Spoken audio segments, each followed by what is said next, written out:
Hey guys, welcome to Lunchtime Laughter brought to you by Cademi, the first holistic learning platform that enables businesses of all sizes to support their people professionally and personally.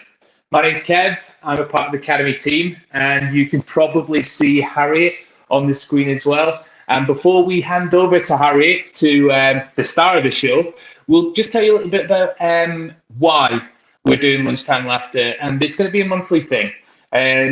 And if we just start with, you know what, it's been a tough year for people up and down the country, and a lot of people are feeling it. And one of the things with when it comes to uncertainty around work and employment is that people always default into a mode of, right, there's uncertain times. Well, what I've got to do is I've got to work harder. I've got to work longer. I've just always got to be there. And then what goes out the window is self-care. And it's like people just turn in, it's like they're a hamster on a hamster wheel, and it doesn't matter how fast they spin, they just can't get off. And the little legs are going, it's like, I just got to get off to take a break. And that's what this is about. And personally, I mean, a story, I've had a similar experience, and this is why I know about this default mode. And it happened last year when we went into second lockdown. I was like, it was about 2 weeks into the second lockdown. I was like, man, I'm feeling it. It didn't matter what I did. It was like I was trying to work harder. My to-do list was getting bigger. And it's like, it's all right, I'll just nail this. And that experience led to one of the most difficult things I've had to do in my whole professional career, but then also led to one of the most positive as well. So the most difficult thing was I just thought, right, I'm going to need to speak to the owner of the business. And I went to him and I said, Paul, I'm just feeling a little bit, overwhelmed here. And it's getting to me, everything that's going on. It's like we're just going into a second lockdown. And it was like, that was so hard. It's like most people think it's like getting that big promotion or doing something like that. But no, it's talking about mental health at work. In fact, there's a stat out that says only 13% of everybody in the UK feels comfortable talking about mental illness at work. So I went to the owner of the business, Paul, and I was like, as a high performer, I pride myself on being a high performer. This is one of the hardest things you do. It's like, I'm feeling it. I'm not myself. It's really getting to me. And what he did was he turned around and said to me, I'm feeling exactly the same way, Kev. I'm glad that you've come to me and talked to me about it. And then we went on this, and then we had this amazing, hey, Harriet. We had this amazing technical issue. Don't worry, we'll do a little double act. But what it led to, so that was one of the hardest things I've ever had to do. But then it led to one of the most positive experiences because we had a really good open conversation, me and the owner Paul, and it's made our relationship a lot better. And it made me realise, newsflash, it's okay to have bad days. You know what I mean? It's like everybody has them. You're not alone. And there's stats coming out now about mental health in the workplace in terms of 50% of the modern workforce is saying they feel stressed or anxious right now. And it's impacting on them performance-wise at work, but also personally. And if you think of that, if you're currently tuning in from your office right now, or just look up, because 50%, that could be one of your colleagues right now. It could be one of your friends. It could be a member of it could be a family member. 50%, and it's like, it's good to talk, but a lot of people don't talk about it. And one of the great things with Harriet is she's an award-winning comedian, but more importantly to us at Cademi, she's also a massive mental health advocate and champion. And she talks very openly about mental health, and it's really refreshing. And not enough people talk about mental health, and they're still scared to, or fear of what will happen, especially in the workplace. So, without further ado, because you're not here to hear me talk, we're going to hand over to the star of the show. Now, you may have seen Harriet Dyer. She's been on the BBC, she's been at the Fringe, she's been on the radio, she's wrote a couple of books. She's a massive mental health advocate.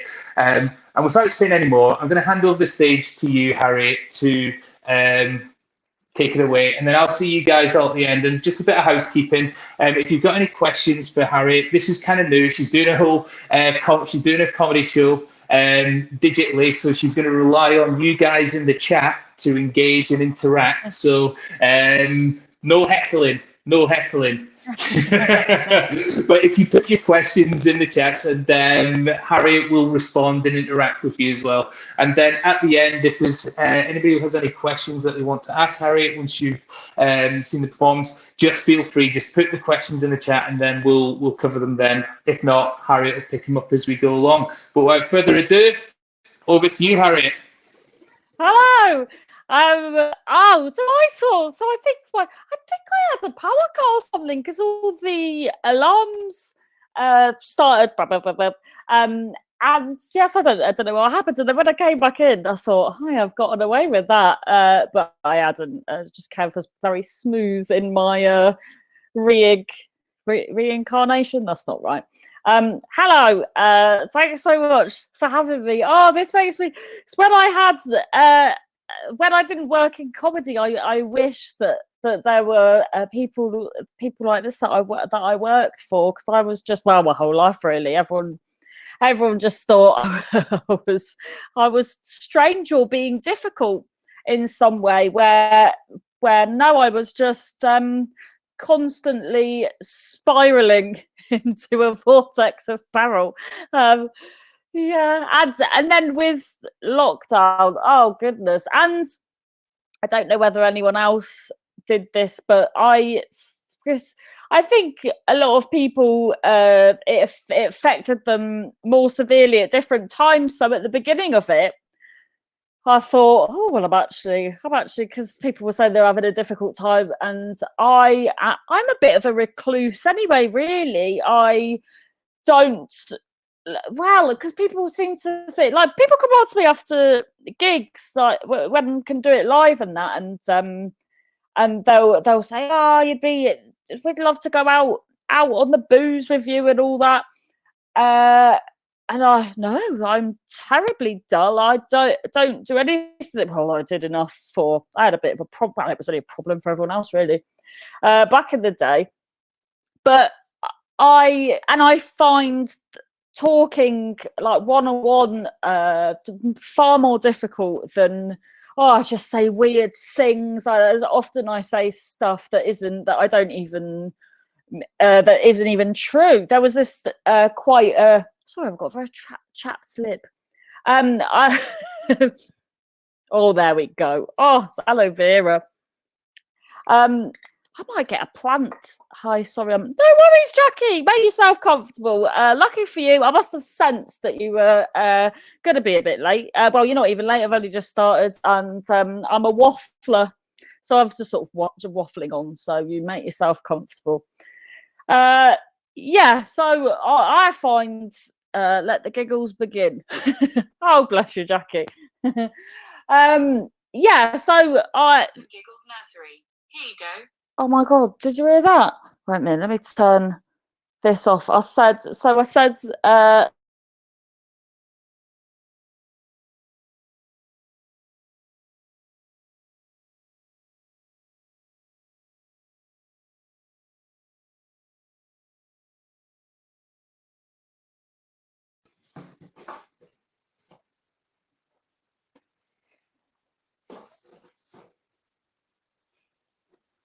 Hey guys, if you can hear me, we've just lost Harriet's internet connection, so she'll be back in a second. But Jackie Mitchell, our robot overlord's heard you.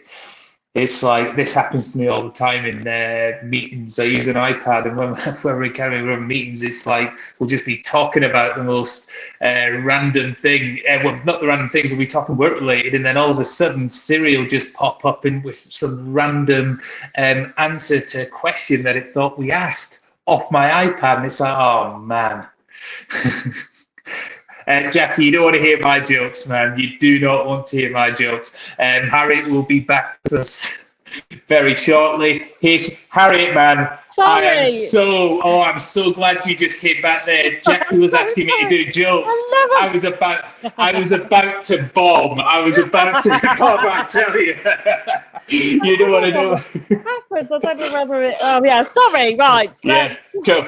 I'll let you go because literally I was about to go into knock jokes. Right, I'm gonna leave you to it, and then I'll catch you guys in a bit. Bye. Goodness. Well, a part of me is tempted to go again just to listen to what his jokes would be. Smooth as an otter. Yeah, so I find this a lot easier. Well, when the internet connections are more in my favour, I find this a lot more easier than going on stage, and I'm fine with that.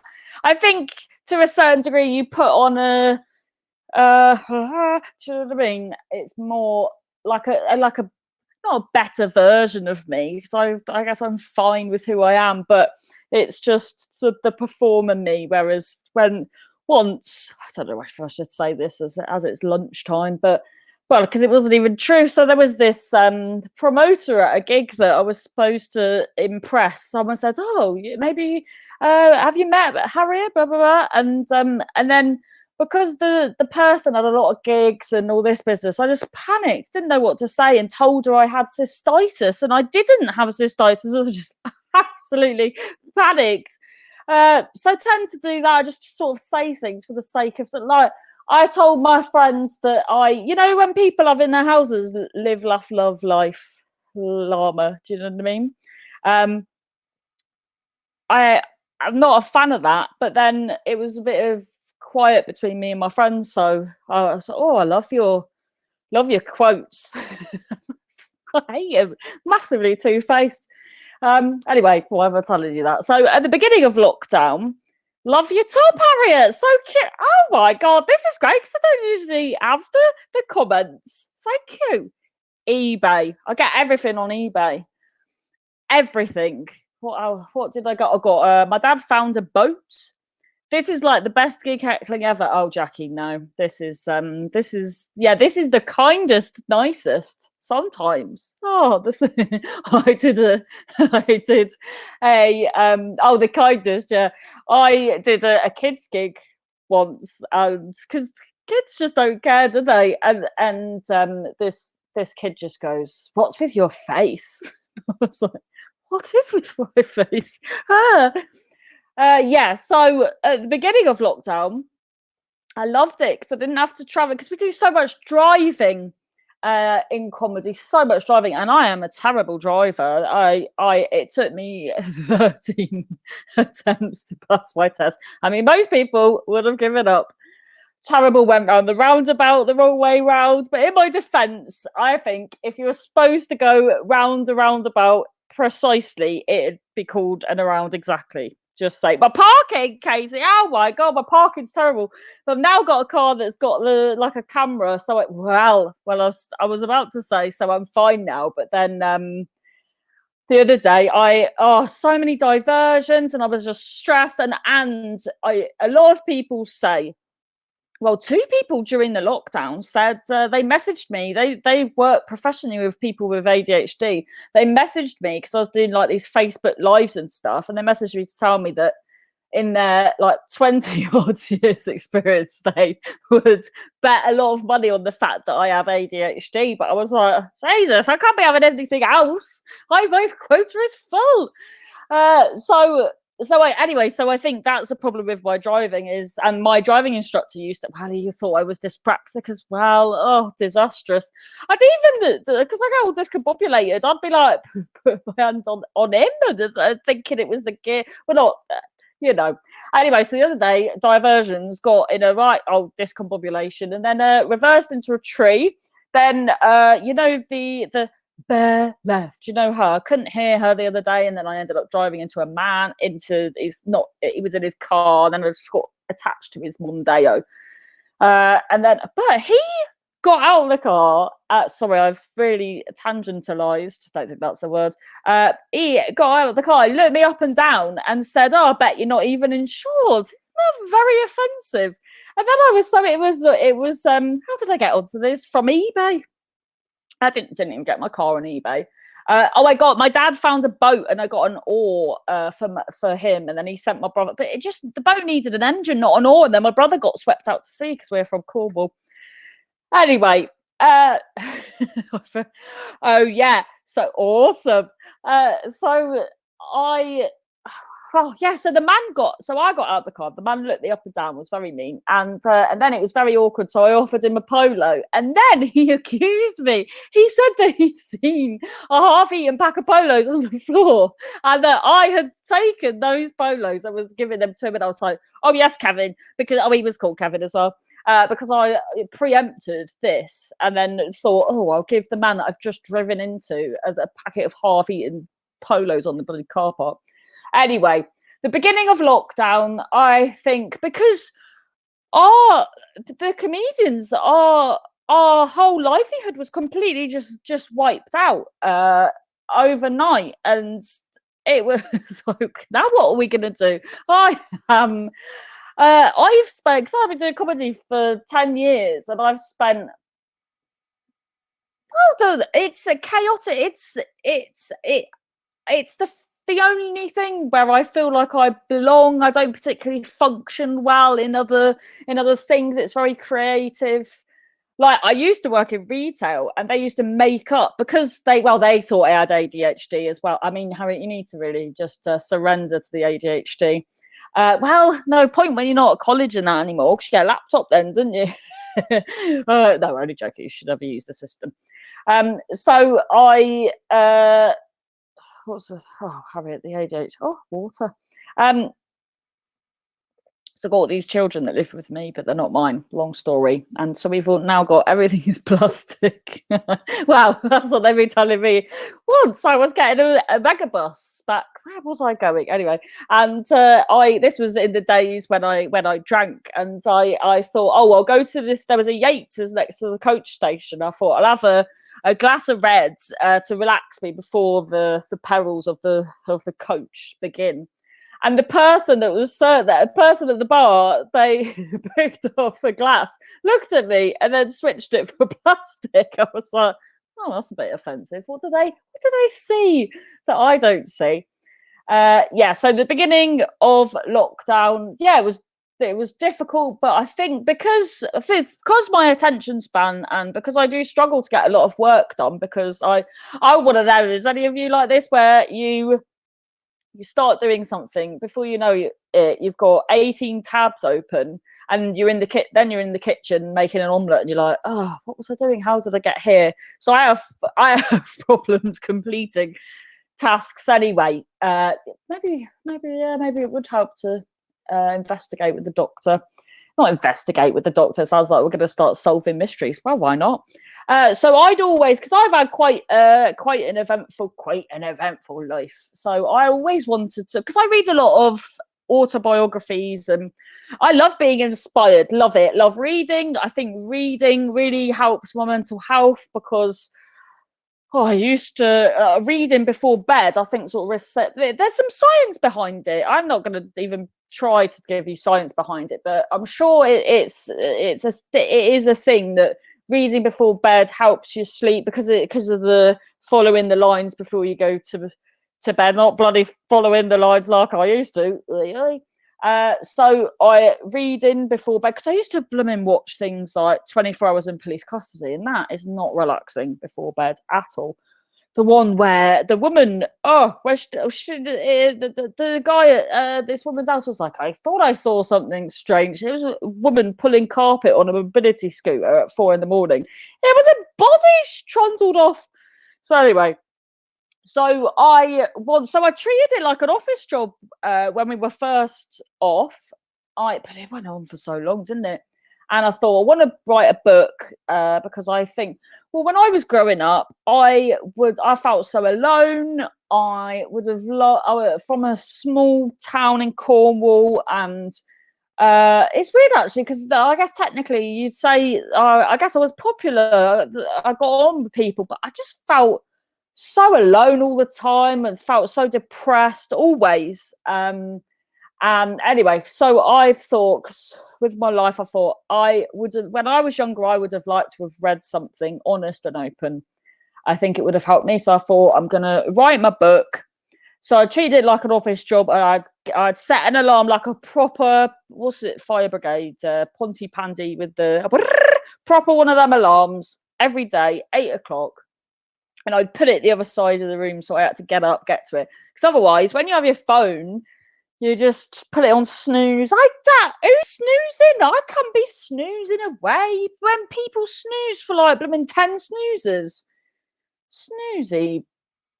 Snoozy.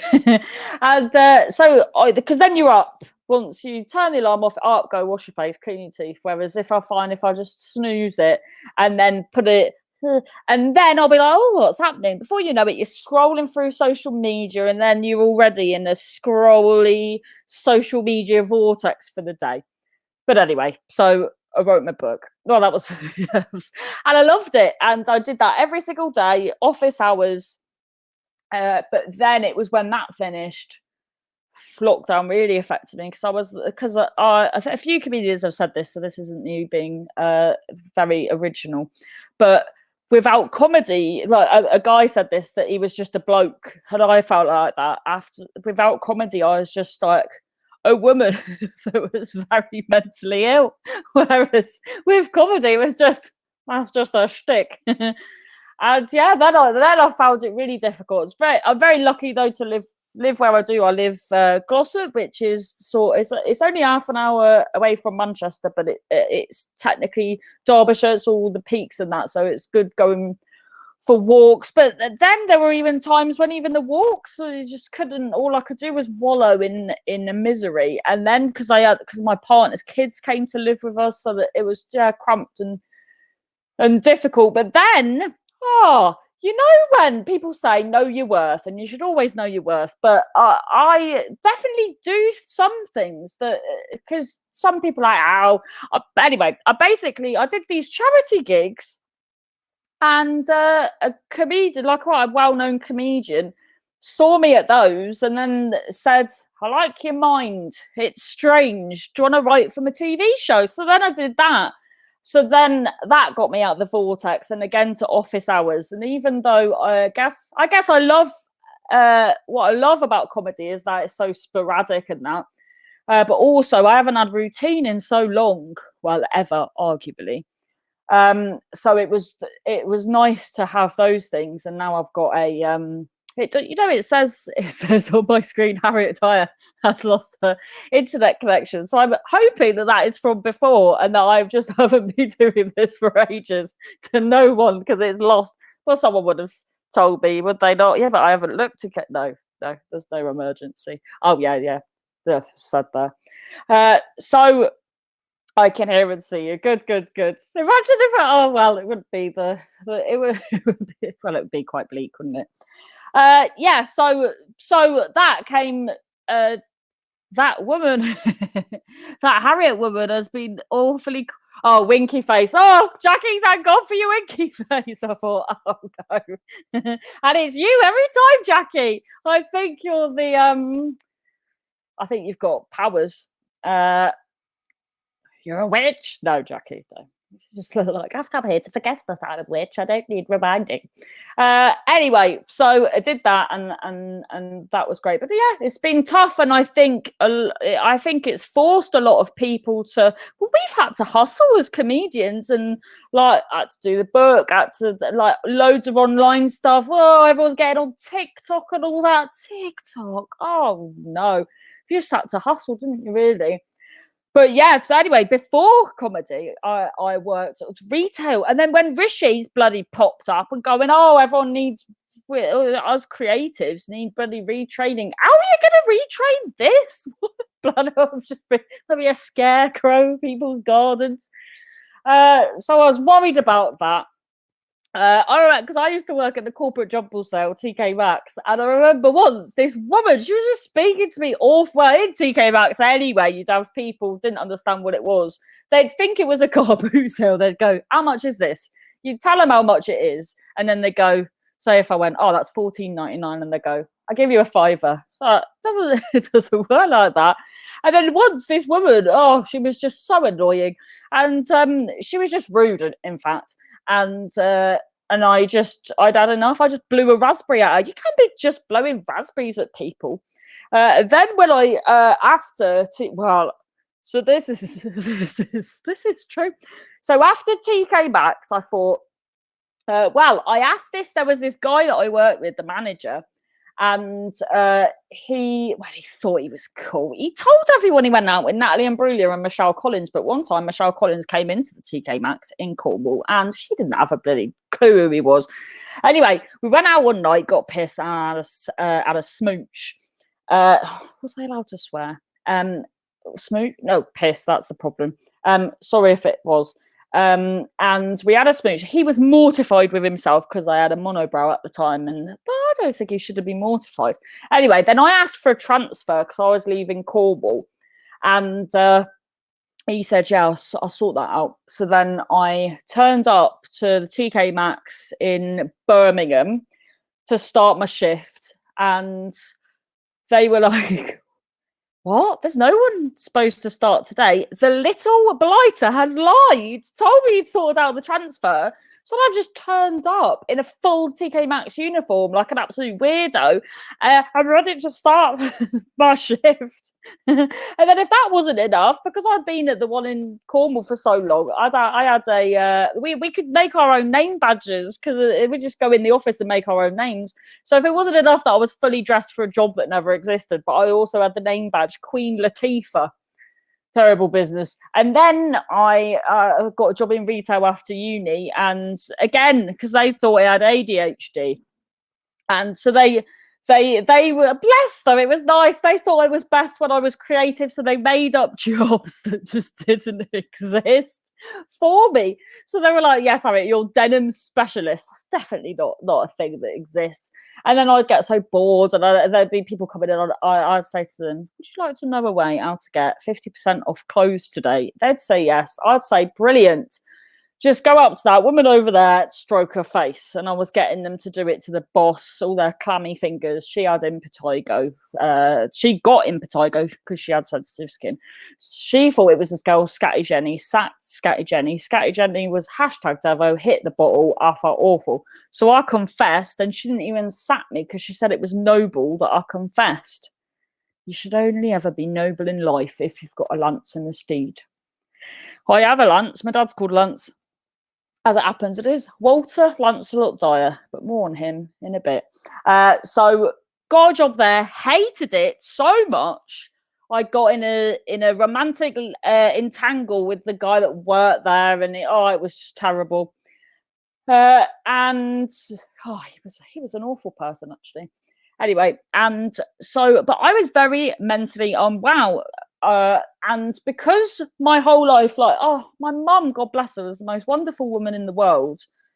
But she just, whenever I was clearly mentally ill, and I'll sort of do it from the beginning in a bit. I mean, I don't know why I didn't start from the beginning, really. But I thought I'd start with jobs, so that's what's happened. So there is structure and arc, actually, Harriet. Harriet, you're talking to yourself now. Well, yes. But this is better than the time that the bloody there was a man that was I did one of these Zooms, and someone's face just got stuck. So I was just doing it to myself, but at the face of a man. They look like that. I mean, only a mother can love. No, this your face. Yeah, it's my face. Anyway, so my mum would always say whenever there was an issue, because after Harriet, just say what happened. So I was at the job, the retail job, wanted to leave, wasn't of sound mind. So I thought the obvious thing, bear that in mind for someone that was clearly mentally ill, was I'm going to, because it was coming up to Christmas, so I still wanted to get paid. So I thought, right, only thing for it, I'm going to have to break my arm with a mallet. Yes, terrible. So I went to Poundland, bought a mallet. I did this once and someone said, no, that is ridiculous. You cannot get a mallet from Poundland. It's like, out of all of this, that's what you've got the issue with. And I did. I tell you no lies. Oh, Jackie. Oh dear God. Yes, Jackie, I was very mentally ill.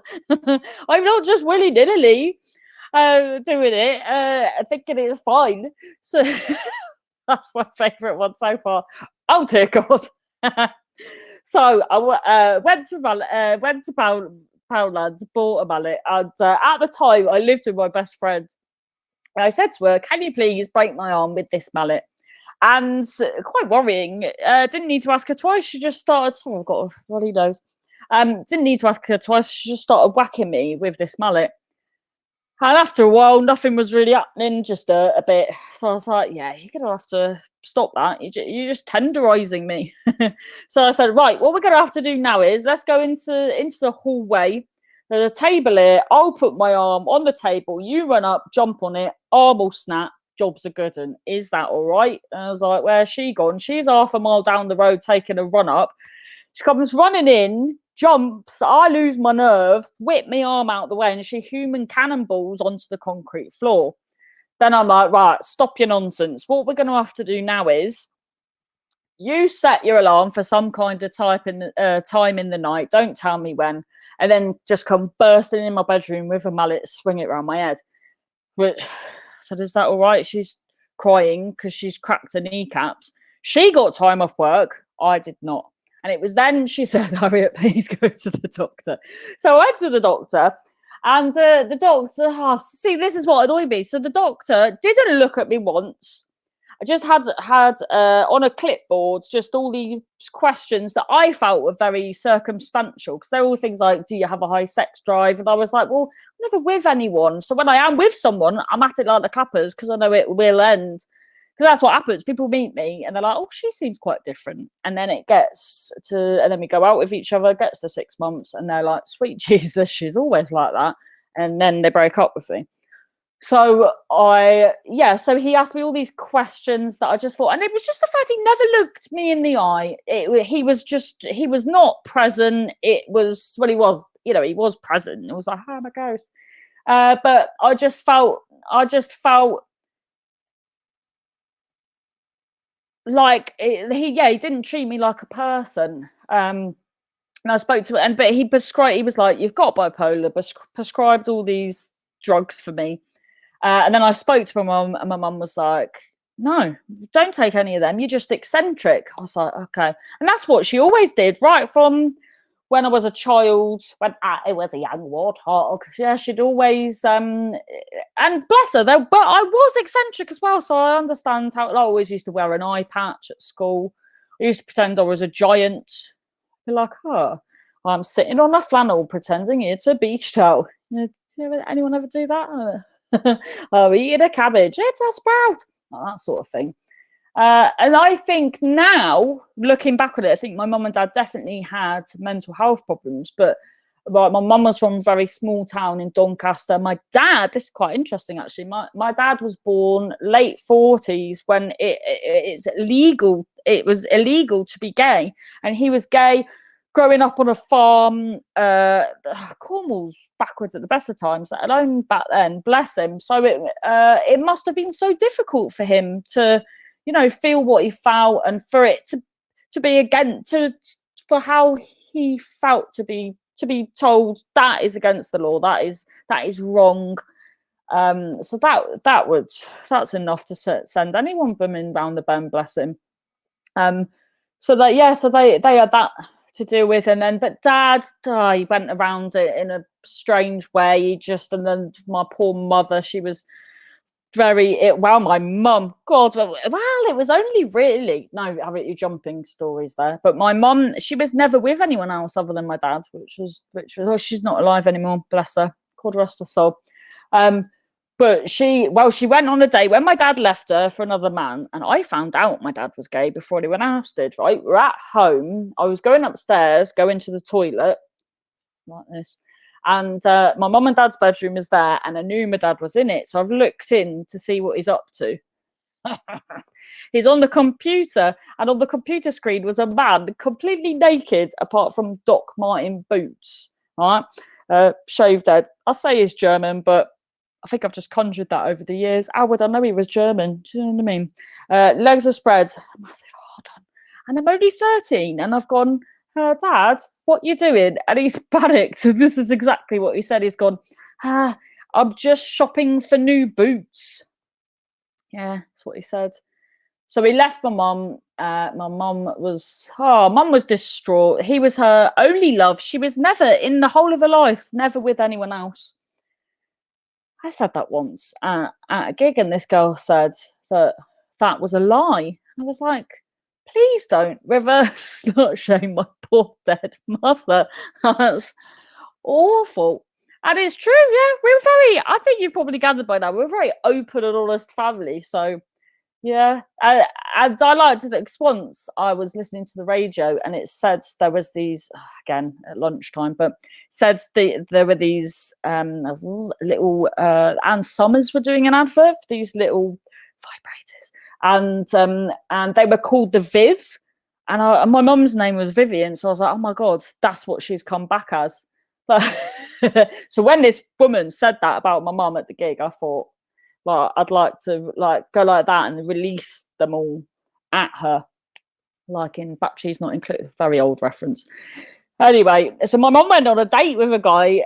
She went on a date with this guy who turned out to be a doctor that pumped my stomach. That's another story.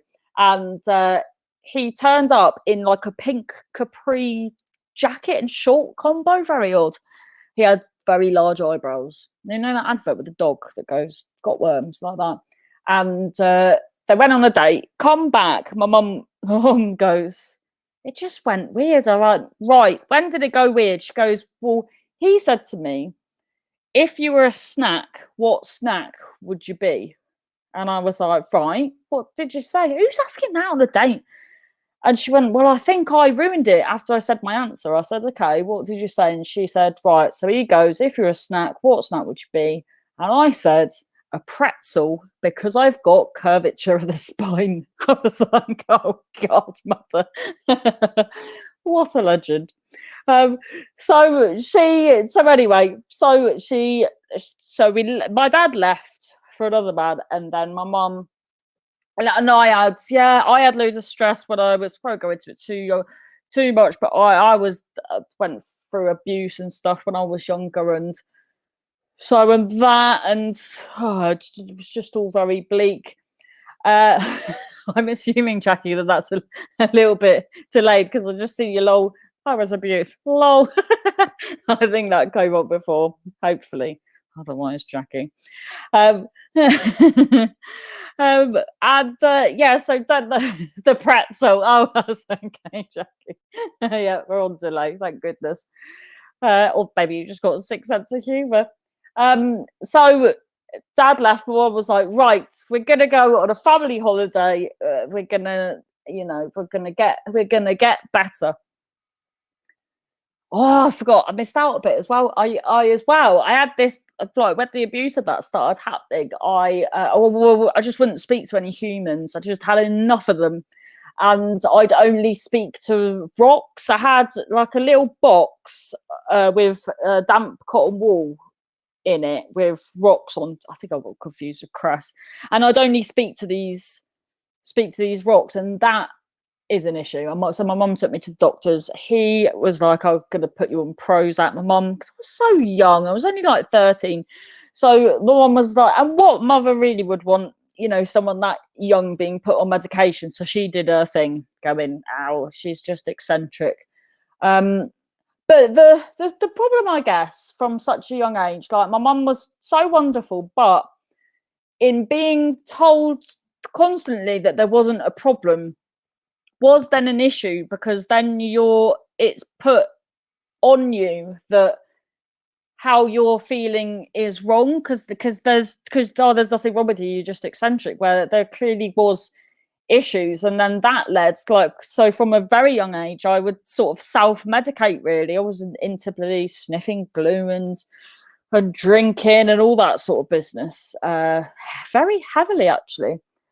So anyway, Dad left. Mum wanted to go for a lovely relaxing holiday. Where did she choose? London. No offense to anyone that lives in London, but that is not a relaxing holiday. It was in too much of a hurry for it to ever be relaxing. And then I started to feel really ill. I don't know whether it was withdrawal because I wasn't drinking or doing drugs or anything, or what it was, or if I was just run down and just I think just accumulation of everything. I felt awful. I felt like fluey. And then we stayed with my Auntie Mavis. We didn't even stay in a lovely hotel. Stayed in London with my Auntie Mavis, who is a proper like Mrs. Trunchbull type. She went viral, in fact, in 2010 for teaching a cat how to sing Nessa Dorme on YouTube. Yeah, she teaches cats opera. Mad. So we stayed with her. I was like, Auntie Mavis, I think I need to stay in. I feel awful. She was like, nope, get on the London Eye. And the only thing worse than feeling fluey and then going around in a circular motion. Felt awful. And then just sort of put up with it. And then we come home on the train, which is such a mission, going to Cornwall. And then Mom told me off on the train as well because I put a hula hoop on each finger and then went to the toilet and came back still with the hula hoop on each finger, and she said it was very unhygienic, and she was right. But then, because I was going out with this guy who was very skinny, very hairy, so I called him the pipe cleaner. And when I came back, I needed to go to bed and sleep, but he was like, oh, because he was from Manchester. And even though now I live near Manchester, I've never met anyone with as strong accent as his. My brother said he sounded like you're being chased by an electric razor. Anyway, so he was like, I haven't seen you for ages, babe. So I was like, bloody hell. Went out drinking. Got in a right old state. But I didn't want to go to the doctor or anything because I was in this terrible pain. So I was just sort of dancing it off. This place in Cornwall, you can not only rave, you could also eat a pasty whilst you're doing it. Fantastic. But felt awful. Unbeknown to me, my appendix had burst and was becoming gangrenous, but I didn't have a bloody clue. So I was just dancing because I didn't want to make a fuss because the week before I had all these circles on me and thought I had ringworm, went to the doctors. Turned out I'd just been sticking flaming Zambucas to my stomach. So that's what that was. So I didn't want to make a fuss. Then thought the pipe cleaner would be taking me home. He bloody didn't. I want to go for a walk on the beach. Went for a walk on the beach. Finally got home about 4 a.m. My mum, bless her, with her spidey senses, was like, something is not right. Because I couldn't even make it to my own bed. I got in my brother's bed, but my brother wasn't in. I know what you think about us Cornish. And then my mum goes, oh God. She rang the Kerno doc. He was like, oh my God, that's Cornish for doc. Kerno's Cornish for core. Whoa. He was like, get her to hospital. Went to hospital and rushed into hospital and died. Yeah, died on the operating table. Bajumped and everything. And people say, oh, did you see light at the end of the tunnel or anything like that? And I was waiting then, Jackie, for you to say lol. Yes, Daniel, you just said it. I died. Lol. Oh, Daniel, great minds. And yes, I did it. People say, oh, did you see light or anything like that? And I didn't, but I do remember seeing the top. I try not to comment in a profile. Oh no, Jackie, do it. It was funny. Yeah, there's that. I think that's the good thing about these things, that it's just that you can. Like, I was only joking before, but I think that's how these things get better, because so many people say to me, oh, isn't it a bit morbid talking about what you talk about? But no, it's only morbid if people either A, don't want to talk about it, or that. And I always think as well, if you're laughing at, because I'm essentially just talking about what's happened to me, and if I can, when people get angry or upset on your behalf and it hasn't even happened to them, I think that's silly. But the only Harriet, focus. So, but didn't see light at the end of the tunnel or anything, but I remember seeing the tops of the surgeons' heads, and that doesn't make sense. If I was like there on the operating table and the surgeons are tinkering around on me, and but I could see down, So I think I was like ghosting away or something. Then a friend of mine said, well, maybe it was a mirrored ceiling. But I was like, well, where's this hospital? Peter Stringfellow's bedroom with a bloody mirrored ceiling.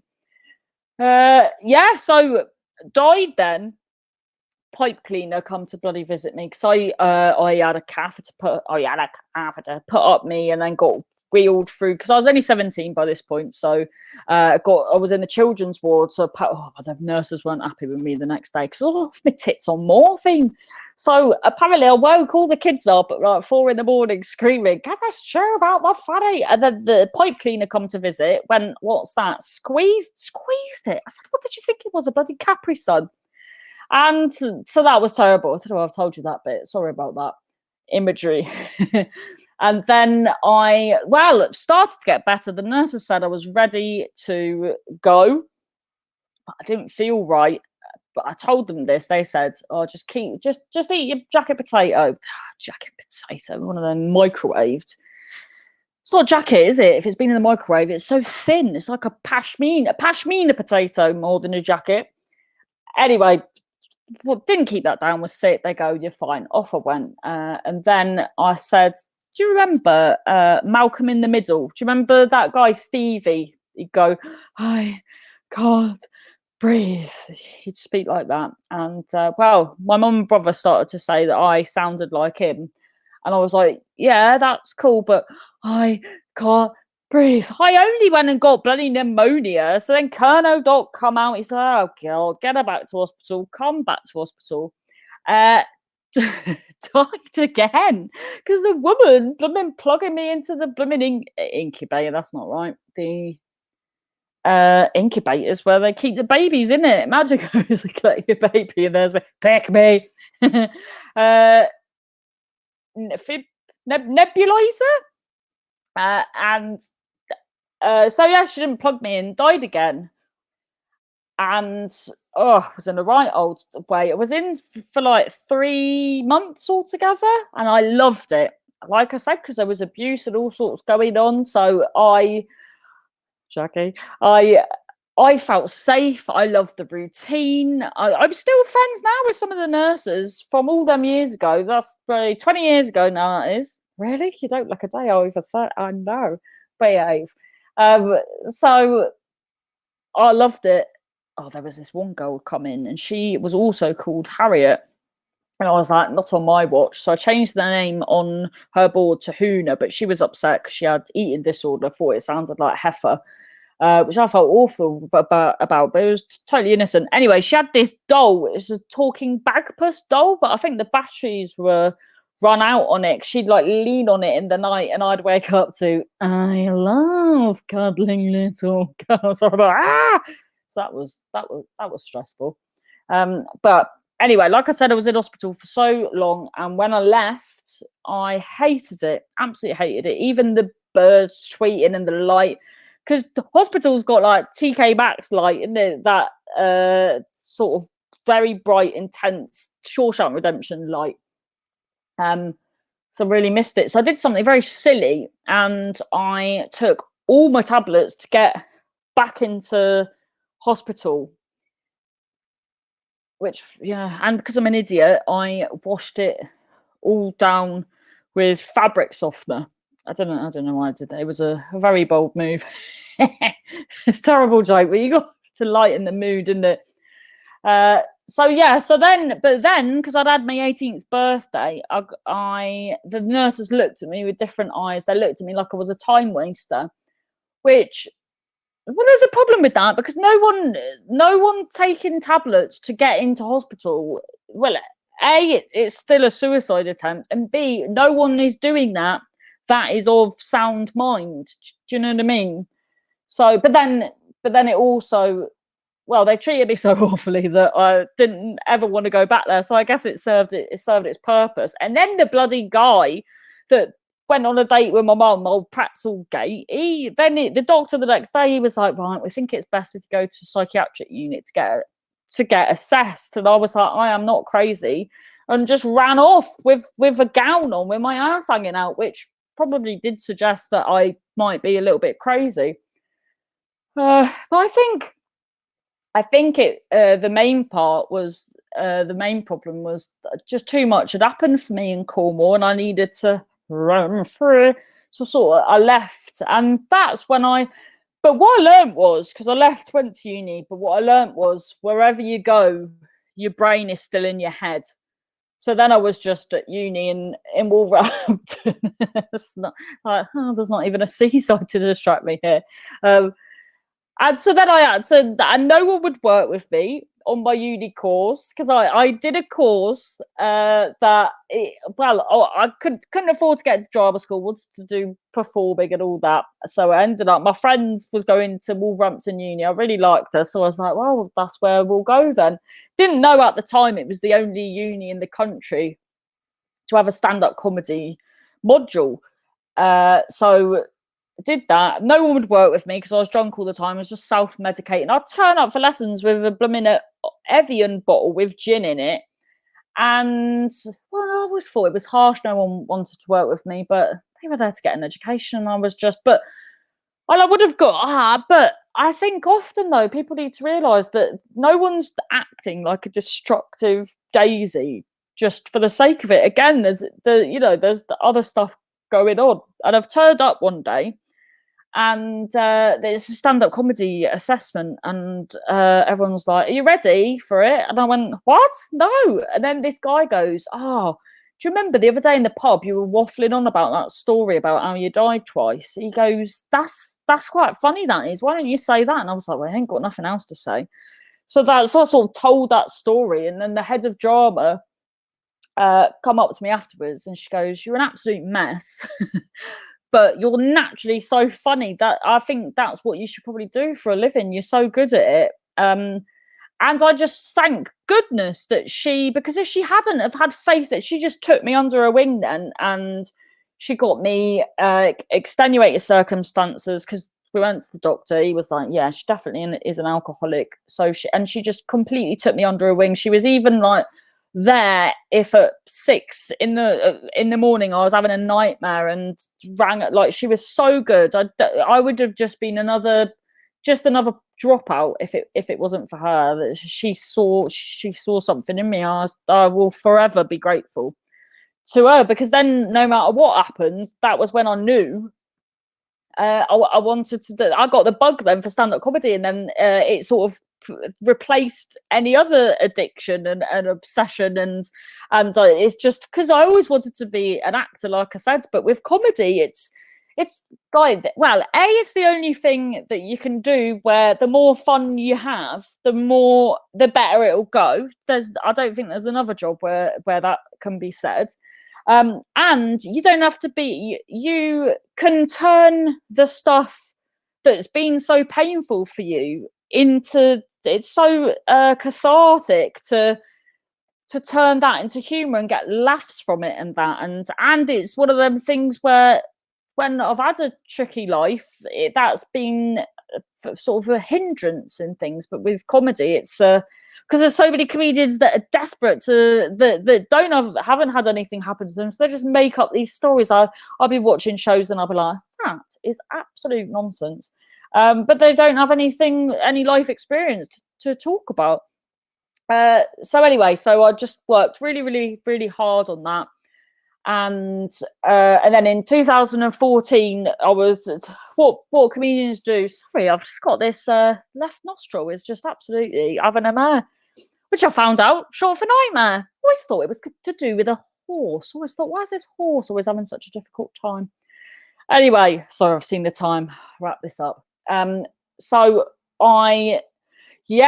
at the time, because I hadn't been diagnosed with having bipolar or anything, so I was doing this show at the Edinburgh Fringe Festival that was basically like, my whole life everyone's thought I was mental, but clearly I'm just eccentric. And then I was writing it out, and like the second time they tried to section me and all this business, I was like, I think there might be an issue here. And then I'd speak to my mum, oh no, you're just eccentric. And then it was only, God bless her, but like I said, she was wonderful. But it was only really when my mum died, and obviously that was such an awful trauma. Like, obviously, I'd do anything to have her back. It's just the most wonderful person. But it was then that I was like, right, let's get this issue medicated. And then to accept that I had bipolar, and it just gave me a calm. And I think because there's such a stigma on taking medication or anything like that, we think we've sort of failed as humans, whereas I don't think so. Like, if you had a big fat gaping cyst, pardon the imagery, you'd take something for that. You wouldn't think twice. So I just don't think there's any problem with having a little bit of help. I think that's hopefully what we're starting to get better at, talking about it. And I, you know, medication doesn't work for everyone, and I thought, so I took it for a few years, thought I don't need this stuff, came off it without the doctor saying I should, and I bloody tried to throw myself out of a moving vehicle. That was problematic. So yes, this is me highly medicated.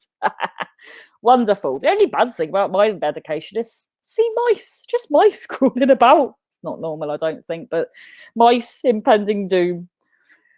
Did you know if you have a mouse in your house, a mouse in your house, you're supposed to take it 5 miles, 500 away, so it doesn't find its way back? But my fiance was like, please stop telling me to take your imaginary mice on excursions.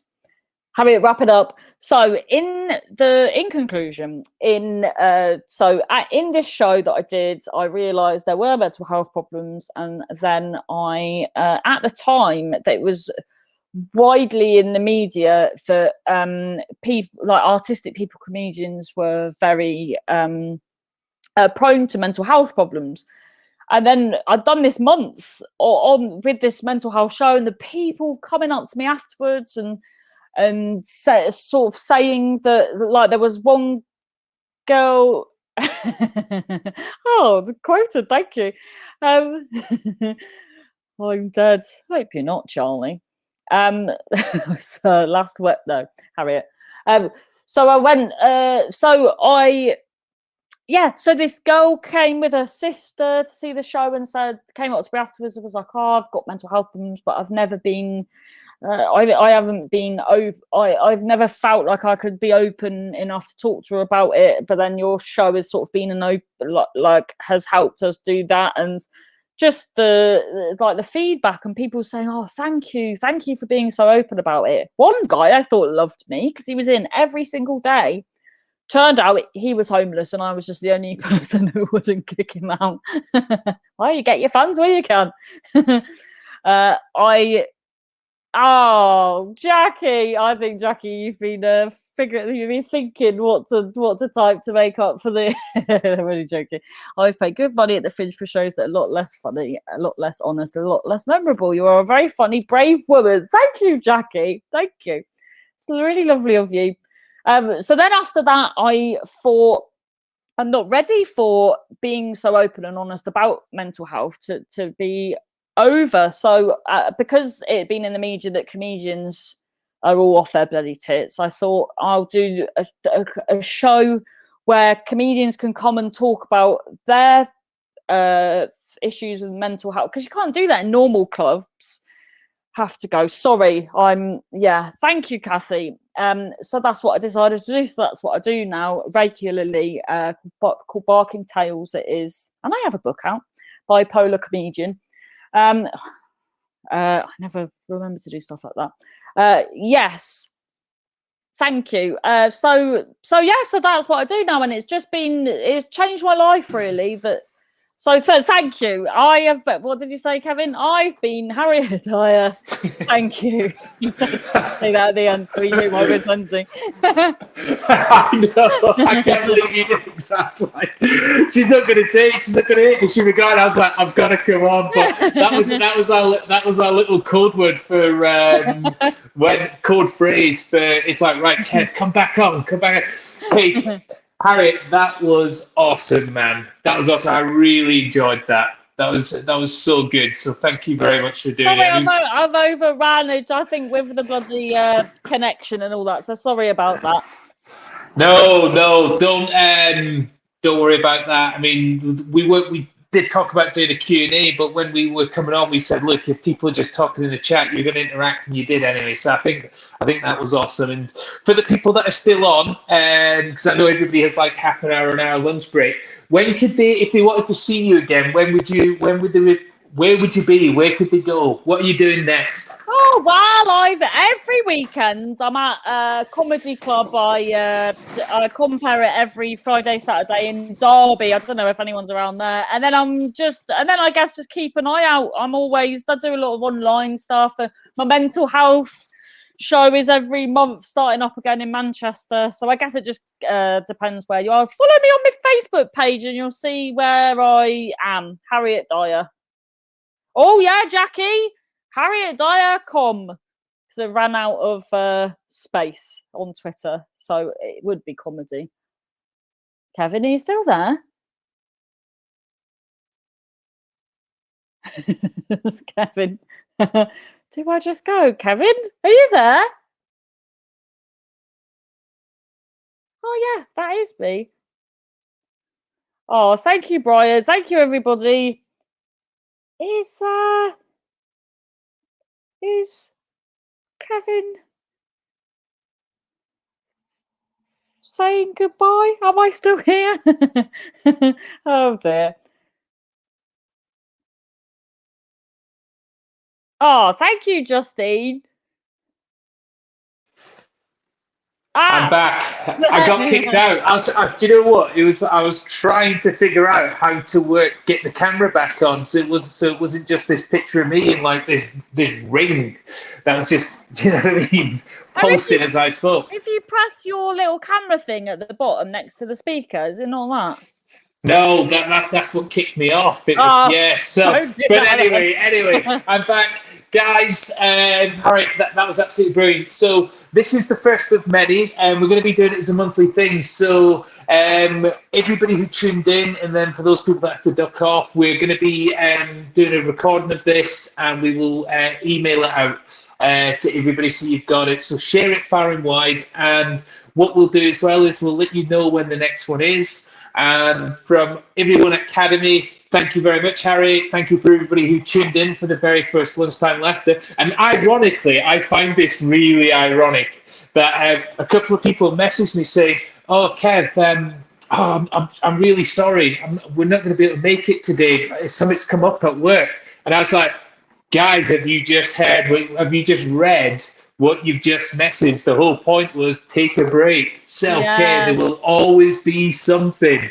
And it was like, anyway, there we go. But every month you'll get them next time, Kev. and we're going to have you back as well, aren't we? So for even more. So guys, thank you very much for everyone who tuned in. Harriet, that was absolutely amazing. And the mental image that I'm going away with is you running away to be free with your arse hanging out. Yes. That's the thing. Everybody's got mice, but that was just so funny. When you were talking that, it was such good storytelling. I was just like, I could imagine it. Imagine my bottom. It's because I'm in Scotland, so immediately I just heard you shouting, "Freedom!" as you go. But anyway, guys, we're going to end it here. Thank you very much, and we'll see you next month. And if you ever want to know more about Cademi, just get in touch with the Cademi team about the holistic learning platform. They'll answer any questions you have, and we do a free trial of the platform. So knock yourself out with it. Harriet, I'll let you say your own goodbye, but that's it from me. Awesome, people. Thank you ever so much. All the best in your endeavours. Goodbye. Bye. Bye. Do I just leave, Kev? Yeah, I'll end the event. Harriet, don't you worry. See you later, guys. Bye.